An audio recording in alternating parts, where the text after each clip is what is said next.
Emerald case को लेकर सियासत अब गर्मा गई है। ईडी की चार्जशीट में राहुल और सोनिया का नाम है और अब राहुल सोनिया के खिलाफ ईडी की चार्जशीट दाखिल होने पर 25 अप्रैल को राउज एवेन्यू कोर्ट में सुनवाई होगी।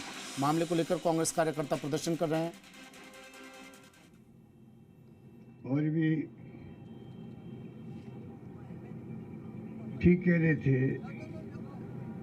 कि 90 साल पहले जो अखबार निकला है, 90 साल पहले पंडित नेहरू जी ने, रफी अहमद किदवई जी ने 90 साल तक जो है आज़ादी के पहले 1938 के अंदर ओके, जब पूरा अखबार बंद हो गया, एआईसीसी चाहती थी कांग्रेस कमेटी वापस शुरू करें इसको। उसके लिए ये प्रयास किए गए। एजीएल जो कंपनी थी, एसोसिएट जर्नल्स लिमिटेड, उसके 90 करोड़ रुपए 10 साल में टुकड़ों में दिए गए। कर्जा किसी दिया गया कि वहां पे जो कर्मचारी काम कर रहे थे, 70 करोड़ तो 90 में से तनख्वाह चुकानी थी उनकी, और 20 करोड़ रुपए वापस शुरू कैसे करें, तीनों अखबार वो प्रयास किए जा रहे थे। ईडी घुस गई, आईओ लग गया, इंक्वायरी हो गई, और इंक्वायरी में आ गया सोनिया गांधी, राहुल गांधी कोई दोषी नहीं है। उसके बावजूद जो ये नाटक चल रहा देश के अंदर और पूरे मुल्क में आपकी तरह धरना लिए हुए बैठे लोग, तो आप सोच सकते हैं कि ये चाहते क्या है। और ये ठीक कहा गया कि जो नई कंपनी बनी है यंग इंडियंस, वो नॉन प्रॉफिट कंपनी है, उसमें 1 रुपया भी प्रॉफिट में नहीं आ सकता है, कॉमर्शियल काम नहीं हो सकते उसके अंदर। वो कंपनी बनाई, कोई लेन देन नहीं हुआ है। जब पैसे का लेन देन हुआ ही नहीं तो ईडी कहाँ आ गई? बिना पैसे के लेन देन के ईडी घुस गई,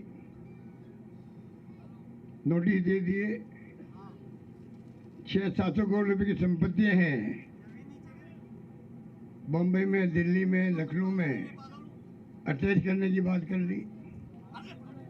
आप सोच लो, पूरा जैसे इलेक्शन के पहले एआईसीसी के सारे अकाउंट बंद कर दिए गए थे।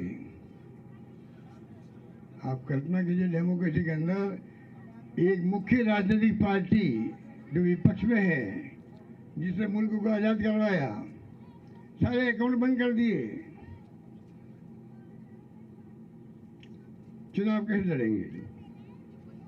तो जो इस प्रकार के हरकतें कर रहे हैं, पागलपन की भी हद होती है, ये उससे आगे निकल गए। इसलिए आपका आना मायने रखता है। ऐसे वक्त में जो आते हैं, पार्टी में उसी की पूंछ होती है, पहुंच होती है, इज्जत होती है, मान सम्मान होता है। और मैं आपको बधाई देना चाहूँगा कि आप लोग संकल्प करके जाएं यहाँ से। अभी तो लंबा संघर्ष है। जब जब राहुल गांधी बोलेंगे बीजेपी के खिलाफ में मोर्चा खोलेंगे, तब तब ऐसी कार्रवाई होती रहेगी। ये तो कांग्रेस मुक्त भारत की बात करते थे। इनको गांधी परिवार से मोदी जी क्या कहते हैं आपको मालूम है। अब इनको इतिहास कौन बताया कि मोतीलाल नेहरू जैसा अमीर व्यक्ति इलाहाबाद के अंदर आनंद भवन दे दिया देश को। करोड़ों अरबों की संपत्ति है वो आनंद भवन, वो सब आजादी के वक्त की। महात्मा गांधी वहीं बैठ के काम करते थे। मोतीलाल नेहरू लगा करके, जवाहरलाल नेहरू हो चाहे इंदिरा गांधी हो जिसने पाकिस्तान के 2 टुकड़े कर दिए, राजीव गांधी हो जो शहीद हो गए, इंदिरा जी शहीद हो गई, सोनिया गांधी जी ने 20 साल तक काम किया अध्यक्ष रूप में, खुद प्रधानमंत्री नहीं बनी, डॉक्टर मनमोहन सिंह जी ने बनाया। इतने कानून पास किए जो आज आप सबके जानकारी में है। ये कोई मंच नहीं कि मैं उनको गिनूं आपको।